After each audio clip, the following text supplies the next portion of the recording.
Olá, tudo bem? Olha, a decisão que foi feita agora na minuta da última decisão de política monetária do Copom, ela é não menos do que surpreendente. Tá? É muito raro que a gente tenha mudanças tão grandes de tom de comunicação entre os dois documentos, entre o comunicado e a minuta, que na verdade a gente chama de minuta, mas ela é descrita pelo Banco Central como ata. A ata é sempre a transcrição de uma discussão que ocorreu numa reunião. Então é razoável que o tom do comunicado ele seja o tom observado na ata. Ainda que alguns analistas considerem que isso ocorreu dessa vez, essa não é a nossa opinião.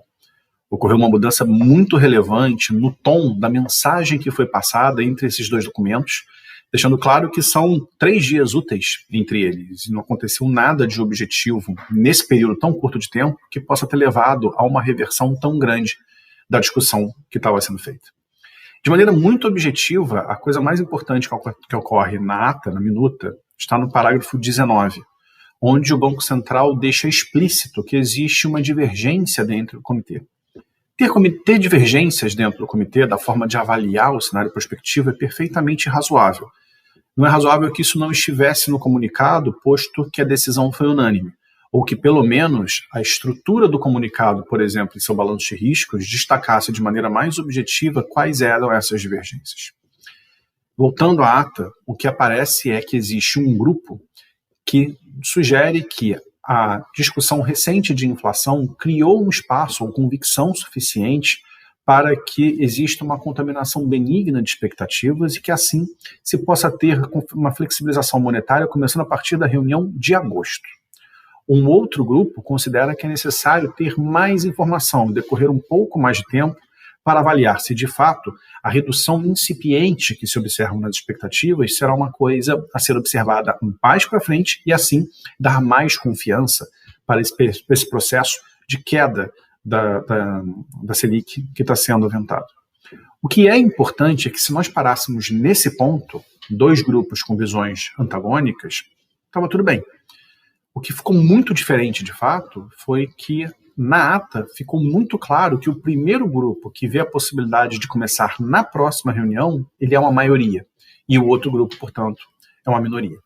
Nós não sabemos ao certo quantos estão em cada um dos lados, mas fazendo a conta simples do comitê, pelo menos 5 do lado da maioria, pelo menos 3 do lado, e portanto 3 do lado da minoria. Pode ser que esses números sejam diferentes, que nós tenhamos uma maioria ainda maior, por exemplo, com 2 diretores na onda mais conservadora e 6 diretores, contando aqui o presidente do Banco Central, apostando numa queda de juros começando na próxima reunião.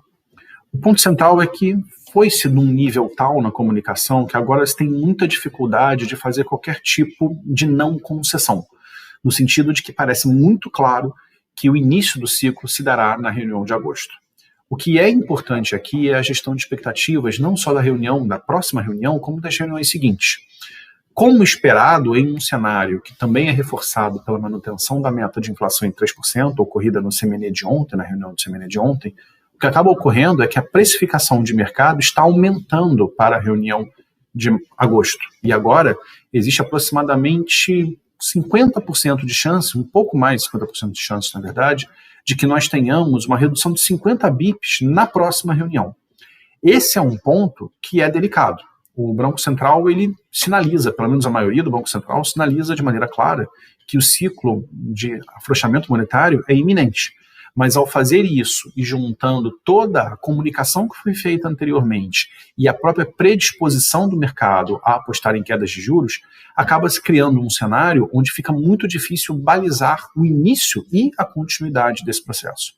Com as informações atuais, nós continuamos não vendo um cenário tecnicamente robusto para que exista o corte de juros que é precificado pelo mercado. Se trazemos o cenário de referência para os nossos modelos, nós enxergamos uma inflação que não vem para o centro da meta, a partir do ano que vem, em 3%. É uma inflação, no entanto, que fica sempre na faixa 4 com 4,5% e, portanto, cabe dentro da banda e numa interpretação um pouco mais frouxa do regime de metas, ela seria consistente com o cumprimento da meta de inflação. Lembrando, o sistema ele é um sistema de cumprimento da meta. A meta é um ponto. mas a banda de oscilação, infelizmente, no caso brasileiro, tem sido historicamente utilizada como um fator de cumprimento, de aderência à meta, mesmo que assim não seja. Em dito isso, parece muito claro que o mercado vai continuar apostando cada vez mais em quedas mais pronunciadas da taxa Selic. E, portanto, o cenário de referência com 12,25% de juros no fim desse ano e 9,5% no ano que vem tende a ser revisado para baixo. Não consideramos que isso é tecnicamente correto, deixar isso muito claro, mas também não vamos levar a discussão a ferro e fogo. É fato que o mercado vai operar nessa direção e, portanto, nesse horizonte, ao menos no curto prazo, as taxas de juros operadas a mercado devem ser revistas para baixo e, possivelmente, de forma relevante. Se você gostou desse vídeo, por favor, se inscreve no nosso canal e segue os conteúdos que a BRCG disponibiliza nas redes sociais. Obrigado e até a próxima.